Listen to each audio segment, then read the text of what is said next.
Hello, and here's the video that I promised. Sorry it's a little bit late, some technical issues, but here's the video on creating those brush metal fields and the curvature stuff. So I know, Toby, you didn't actually see this when we first went over it, but this is going to go over everything anyway, and you're obviously going to see the curvature stuff. So if I start on the actual brush steel or the brushed aluminium stuff, you can find that it's really easy to create, at least in this method. Of course, there's going to be different methods you can create. You can create brushed aluminium, but this method is relatively simple, very, very simple. And there's a few different ways we can actually achieve it using the same kind of property. So you can see here, I've got this little setup here. I've got a little cylinder, essentially my watch main body, and just a little material ball with the exact same material applied to both of them. So I'll close that off at time being. So if I open my Hypershade now, and just make sure that I'm seeing the AI standard, or if I just call it brushed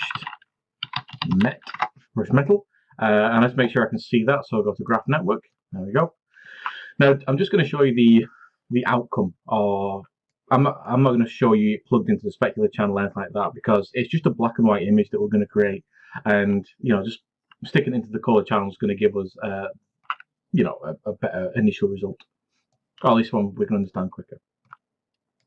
So what I'm going to do is just tab into space, and normally we've been using stuff like AI stuff, but what I'm going to do here is just type in noise and just grab noise texture, and that gives us this. Now this is our first noise texture that we can use, and I'm just going to plug this straight into base color. Don't matter which one, I just plug them both in, just to, I don't know why. So base color, so if I don't believe we can see it, like, oh, it's separate color, so we can. So I've got a base color here. You can see I've got two different results here. They're both the same kind of quality, they're both the same kind of idea. This black and white splotchiness. You can kind of see how the noise is being created as well from this fairly basic noise pattern. But it's all like smaller and smaller and more densely packed circles of semi-transparent white. Sets how it's calculating its noise. Because here on the radius, on the cylinder section here, that it's a little bit stretched. Now if I go to my UV editor, you can see that I have got UVs for this. I just did a cylindrical unwrap on this, but it's not necessarily fitting to what I need it to fit to. So if I just do a legacy vertical, there we go. You can see there that it's now fitting fine. We're getting the right UV results. The checkerboard is perfectly fine, but it's not giving us our brushed aluminium feel. Neither of these is giving us our brushed aluminium feel. Close that now, I don't need it. So open up that Hypershade again. Now with this noise, just the noise texture node, we can basically choose how we make our noise look with this noise node. So the threshold is how white something is, the amplitude is how intense the contrast is. So if you bring the amplitude down, so you can make the contrast quite high or the contrast quite kind of low. The ratio is basically how big these individual circles are, or how detailed it is essentially. Ratio here, the frequency ratio is how much it repeats. So the higher you go, the smaller it gets. You can see there it starts to get very, very granular, and you can actually go in and make some pretty cool dot matrix patterns. The depth mask is basically that. If I zoom back out, it's basically that, but it's the amount of levels of in the AI noise. It will be the octaves, and we'll go over the AI noise in a sec. But this depth max is basically the octave of an AI. And then we've got frequency and time, and you can mess with these and see what they do in inflection and all that sort of jazz. Really cool stuff. Now with this, what we can do is we can actually change the parameters of how this is being shown through this place 2D texture node here. So this is basically just going to repeat this texture over and over again, and allow us to do some pretty cool stuff. So I'll do something, I don't know, set it like that. So you can rotate the frame in degrees, you can mirror the frames, what I like to do here is maybe do something like I'm going to repeat this texture 10 times on the U-axis, but half it on the V-axis. So you can see there we're getting a kind of brush effect. It's kind of fibrous, it looks quite woody. But you can see it's kind of facing in the wrong direction here, at least with my cylinder shape here. So what I can do is actually rotate frame, so the third option down, and just actually rotate the direction which the noise is moving. So you see there, if I just straight up rotate 90 degrees, everything's going this 90-degree angle. And we can mess with some of the parameters, so you can say, you know, repeat 50 times across the U-axis, but then repeat 2 times across the V-axis. I can get some quite nice results. This is very repetitive, but it gives us nice nice patterns, because basically what it'll do is it'll apply a noise to the entire surface, to the entire UV area. And basically what we're doing is we're squashing, or we're stretching, depending on how you want to see it, the UV 50 times in a certain direction and 2 times another direction, which creates very repeating patterns, which in some circumstances is what we want. Other circumstances it's not what we want. But just kind of like tweaking some of these settings to be a bit less kind of crazy kind of gives us nice results there. Remember, we are looking at something that is only 1.5 inches big, wide, long, deep, however you want to look at it. So we don't necessarily need to worry about getting the most minute of detail in there. You know, we've not got massive open spaces where you can obviously see a repeating pattern appear very quickly. It's very closed spaces. The faces on our object aren't actually that big. So that's the noise, the standard noise, which is a very old-fashioned, well, not a very old-fashioned, but like the Maya standard version, so AI noise. If I actually take that away, so I've just got my AI material, and what I'm going to do, in fact, this time is I'm going to plug in an AI noise, so an Arnold noise. So you can see the options are a little bit different already. That octave we were talking about before. So I'll just drag the out color. I'd go the out color here from noise into the base color, again, just to show the result of the black and white. Boop. There you go. And I notice as well we can't see the result here because it's an Arnold shader, it's an Arnold material. So we do need to open up the renderer for this. So what I'll do is, there we go, open up that, move it over here. No, don't clip in.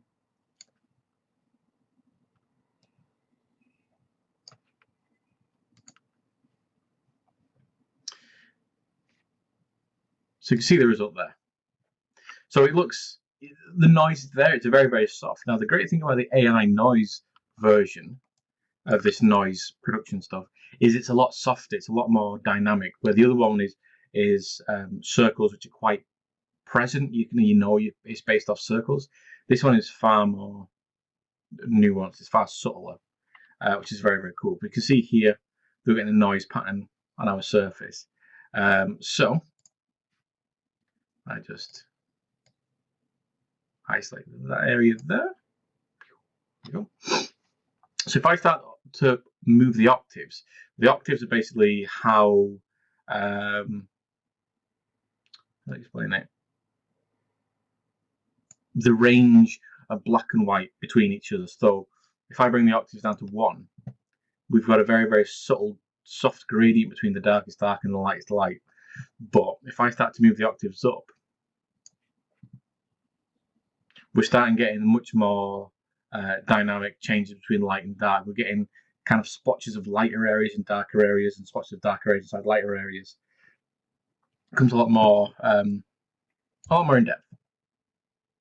You can see that. The distortion basically applies, I think what it does behind the scenes, it's actually applying a noise to a noise. So it's actually using a noise filter to distort a surface. So you can see there, it's quite fun. That looks quite fun already. So bring that down to 0. You know, we've got a cloud essentially. If I start raising up that distortion a little bit, You can see now there it's starting to kind of really warp and text. You know, that's really cool. That almost looks like when you have the bath or the shower body wash stuff where it's got kind of like the very pearlescent cream stuff inside. You know, you take it really far and we're starting getting almost like animal patterns or wood patterns. So it's very cool. So that's a distortion slider.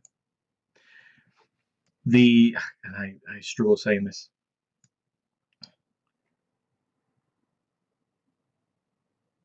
Lacinatory. Lacinatory? I don't know. See, I'm not actually seeing that much of a difference in this. I'm sure I'm looking over something and just not seeing it, but the lacinatory. Oh, okay, so it's just simplifying the shape off. So I bring my lacinatory all the way down to the left. You can see there it's basically crunching, it's clamping those values very close together. If I move it all the way up to the right to 5, it's very, very subtle. We're losing a lot of that contrast. So that's actually quite nice. Again, you know, like the darkest dark is here and here, but the lightest light is here and around here and here. We're getting softer variations within the greys. So that lacinatory is, I'm sure I'm saying that wrong as well. Especially the contrast or the, yeah, it's being able to clamp between super, super sharp divisions between black and white up to very, very subtle. Amplitude is the same as the first AI. Basically, it's how we're going to go from a black or to a white. So it's just the intensity of the noise. Now, the great thing about this, I'm going to set some of these back to default.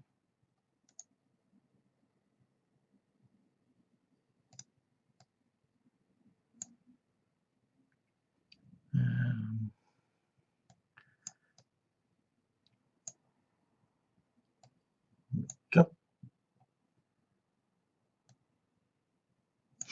So the scale option is what I want to really kind of focus on this one, because this one allows us to actually inject some nice brushed metal effects inside here very, very, very, very easily. So scale, you've always got these 3 boxes. Whenever you see these 3 boxes, or in this case 6, it's always going from left to right. You've got your x-axis, your y-axis, and your z-axis. And basically, I believe this is just basically repeating it. It's like the 2D place node we had with the first noise.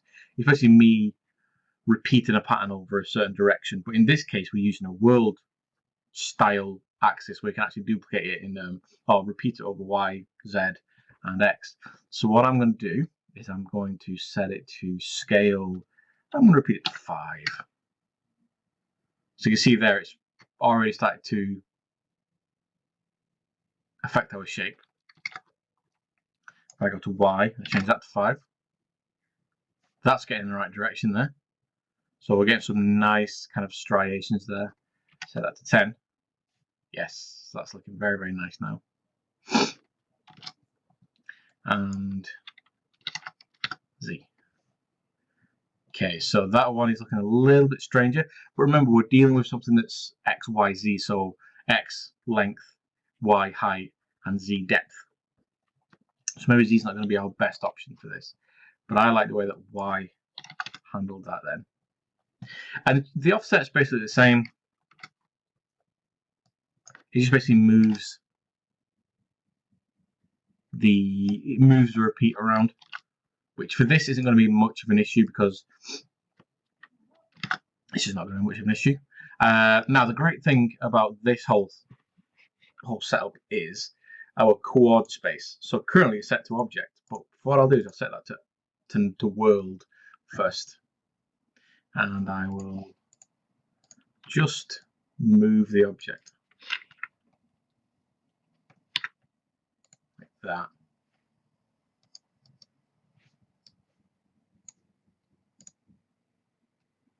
So you can see now that our our noise is, it's still bending, it's still kind of warping, but it's not necessarily warping as it was before. It's because we're warping or we're scaling across the world axis. So it doesn't matter where this object moves in space, it's always going to kind of have the same directional, in the world, same directional scaling. But if we set it to object, it effectively takes the UV position of that object and bends and stretches it.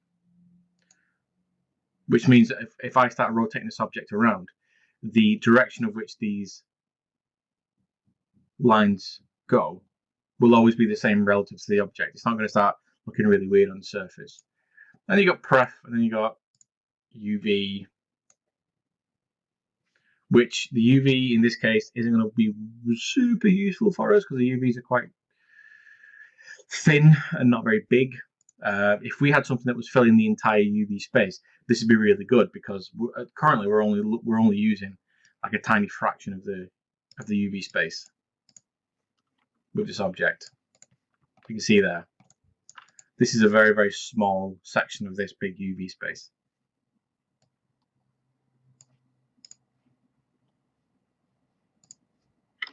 So if I set that back to object, there we go. And then there's options inside here that you can change. You can change the color, you can change the time, you can change the P. I'm not sure what the P is. But because that's a noise and effectively it's just a black and white, you can then take that out color, take the red channel and plug that into your anisotropic specular, your bump map, your whatever you need.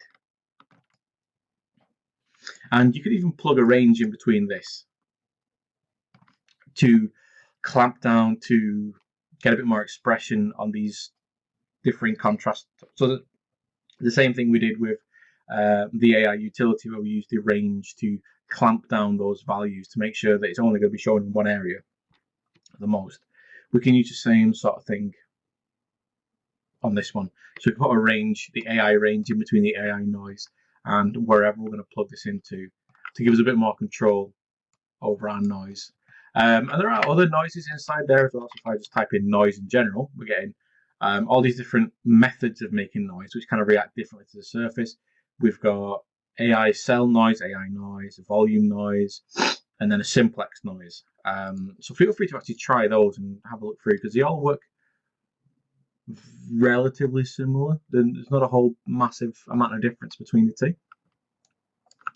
But that's noise, and noise is really simple but really, really fun to use and very useful to use because everything you look at in the world, from the relatively smooth, so I've got a mug right from here, from the relatively smooth surface of the mug, if you really look at that, this ceramic mug,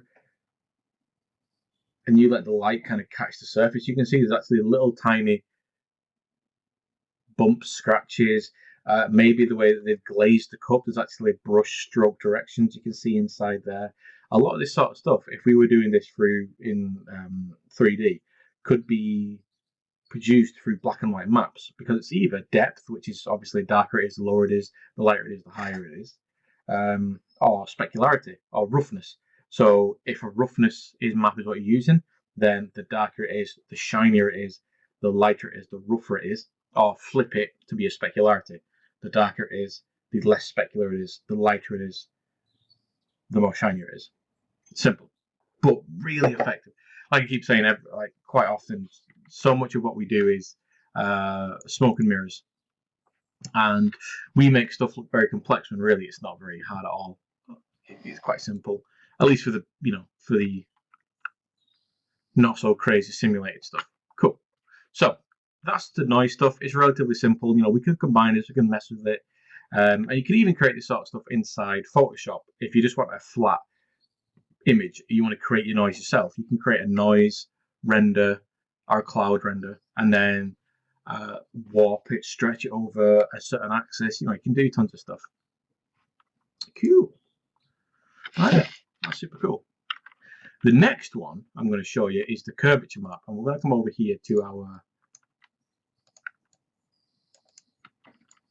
I'm going to go over here to our little material ball.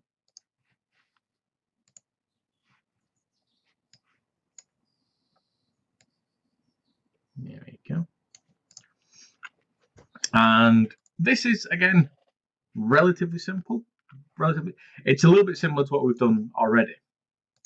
But in this case, what I don't need is an AI material because we're going to use our mix shader that we've used before. So, fun time, so we can come down here and just create an AI mix shader, and then just middle mouse drag that on top of our surface to apply that. So then if we stop going so big, if we make that matte, cool. So our mix shader is applied, but it can't see anything, so it doesn't know what to produce in the way of specularity or anything like that. So what I'm going to do is just create two simple materials. So I'll do an AI standard and give it a preset of copper. Push that because I don't like the way they do copper here. I'm going to push that a bit more red. Yeah. Specular. Yellow. Yeah. And then my next one's going to be an AI standard of something rough.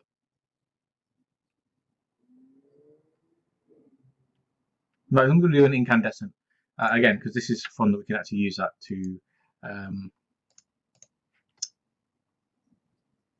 really show off what it actually does.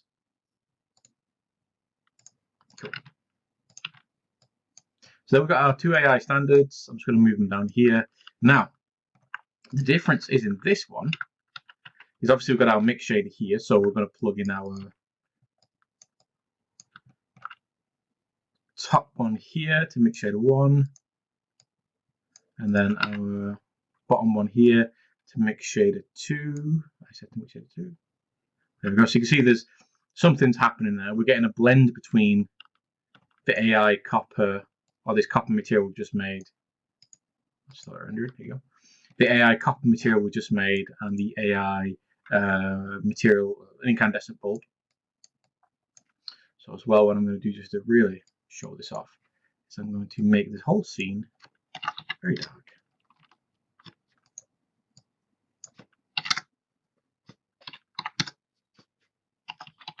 There you go. There you go, nice and dark. Cool.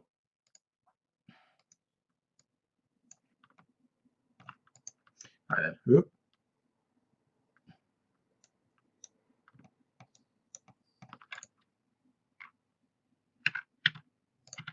So I can let them down, move them around. So what I'm going to use now is an aiCurvature. AI. So if I just type in aiCu, we get curve. And there we go.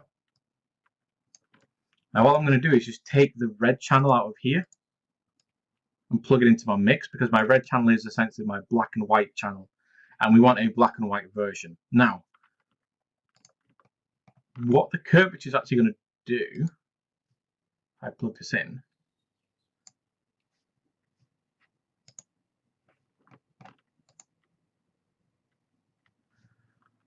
is, there we go,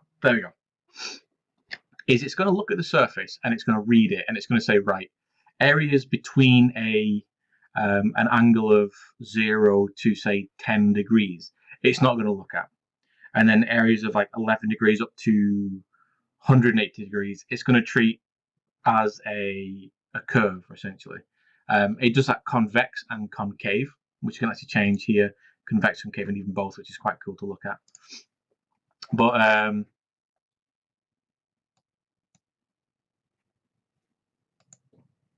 yeah, you can see that here, so any major angle change, it gets lighter. And what's happening here is it's actually using that lighter area to blend through this green incandescent bulb, in this case, green incandescent bulb. So shader 1 is being controlled by the black. So the darker an area is, the more the copper shows through. The lighter a surface is, the lighter an area is, the more the green incandescent bulb shows through. So you can see that there. And if we just unsolo that, you can see what's happening here. So it's copper, copper, copper, copper, copper, and then in the edges here, we're getting that nice incandescent bulb showing through. And that's very, very cool. And obviously we've got little settings we can play with here. So sample is basically It's like our rendering sample. So the lower the number, the granular, the grainier the blend's going to be. So if I actually set that back down to 1 and zoom in,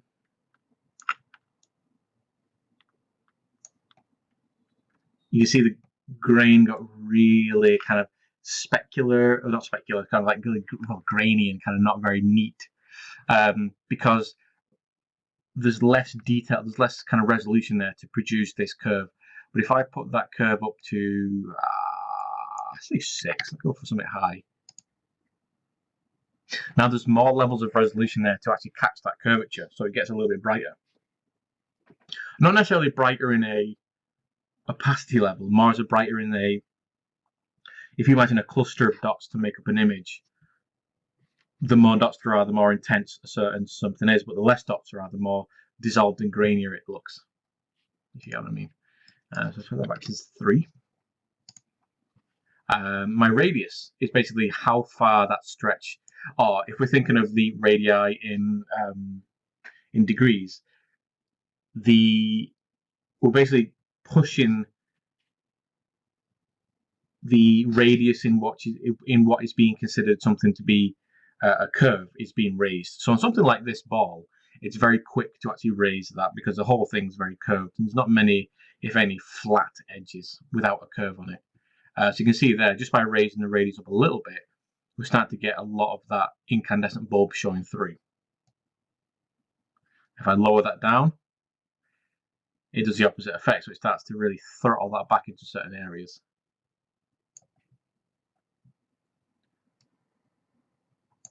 Your spread, your spread is something similar. See if we can get a nice result here. So spread is it throttles the gradient within the areas which are being considered the radius here, something that reacts to the curve. Inside the spread, it's throttling the gradient between the blend between the copper and the incandescent bulb. So the higher this number, or sorry, the lower this number, the more you're just going to get like a block result. The less nuance you're going to have. If I make that high, you're going to see that it's nice and blended, nice and smooth. The more I lower that, the sharper it gets. Because it's only throttling in like 0.8 at this point of the spread. Threshold is again a similar concept to spread, where we're actually throttling in within these two, radius and spread combined. The results will give us certain value numbers. So then the higher this threshold, if I drag it up, basically the higher the threshold, the more intense the value needs to be shown. So if I go up to like 1, nothing's going to be shown, or very little is going to be shown, because it's expecting to see the absolute white of a surface. The lower the threshold is, the more it's going to let through the grayer values that are being shown from the aiCurvature here.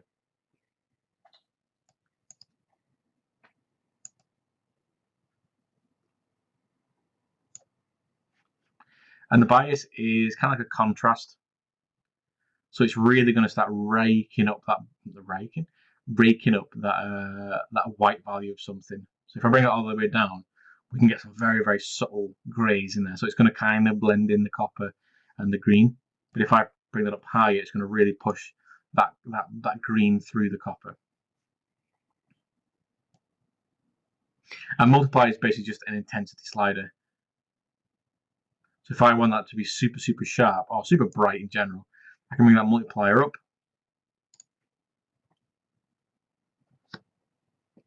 Like that. And we can actually input a range in between the aiCurvature and the AI mixer, which is very cool. So this curvature, though I'm using it to produce this high bulb effect, can be used for many different things. So I said to the guys is, imagine your watch is a brushed aluminium kind of effect. It's shiny, but not super kind of like chrome, level of shine. It's not super reflective. What you can do is actually use this aiCurvature and basically clamp down the curvature to be on the very edges of a surface. Say if you got like a bevel or something, and then around the edges, what you might want to blend in is a slightly more shinier or a chromier version of your. Literally, you can duplicate off your material and lower your roughness so that it's slightly shinier. So that across the sharper angles that are like maybe 70 to 90 degree angle changes, you're getting a much brighter or a much more reflective or shinier edge, which is going to look a little bit more realistic. It's going to look a little bit nicer to look at because instead of having just kind of like generic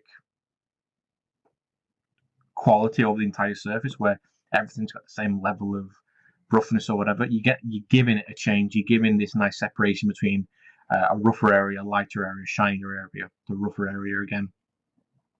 Go away, color scale. Oh, you are. There you go. But you can also change that to a convex as well. So basically, the same thing as a concave, where a concave changes the angle bending away from each other. A concave looks at the angle inside something. So if you look like the inside of a bowl or something, so it's going to react to the same angles, but flipped. And that's very cool for if you want to have something where you have a stamp or a embossed letter, a number, anything like that. You can have a material which is slightly rougher or slightly darker that you basically apply, you blend in with the aiCurvature. And for the concave areas, you might just blend in this darker color so it actually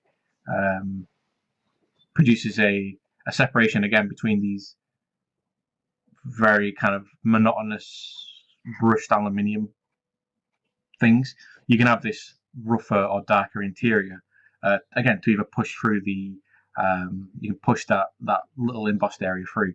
What you could even try and do is using some of these sliders and using some of the clamps, you can create a brushed aluminium upper, and in the recessed areas you could create a material which effectively acts as like an enamel inlay, and using the concave you could almost make it look like the inside of the embossment has been painted a certain color, like white or black or blue or anything like that.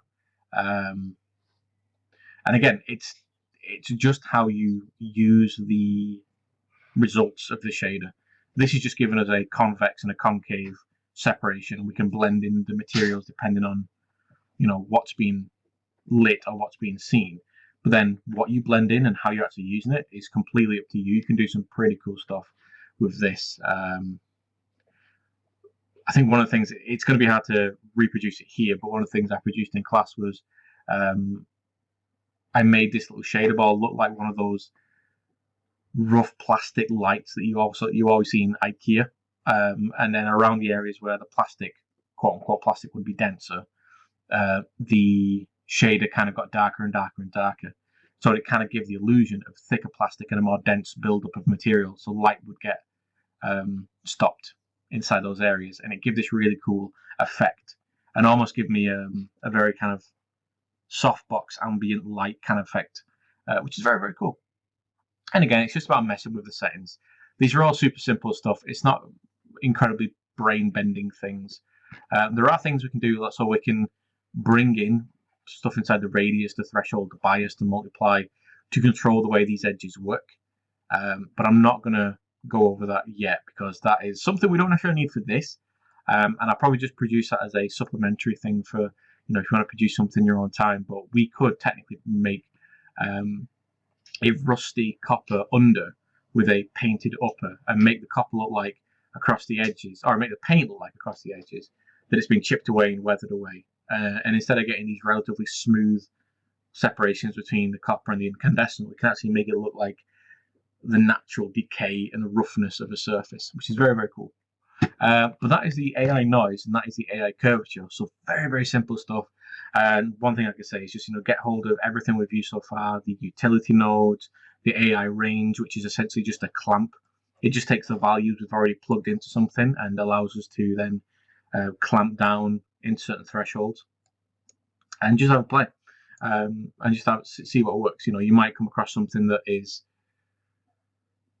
just not been discussed or talked about yet. So best thing to do with this sort of stuff is just have a play. Cool. I'll see you in class.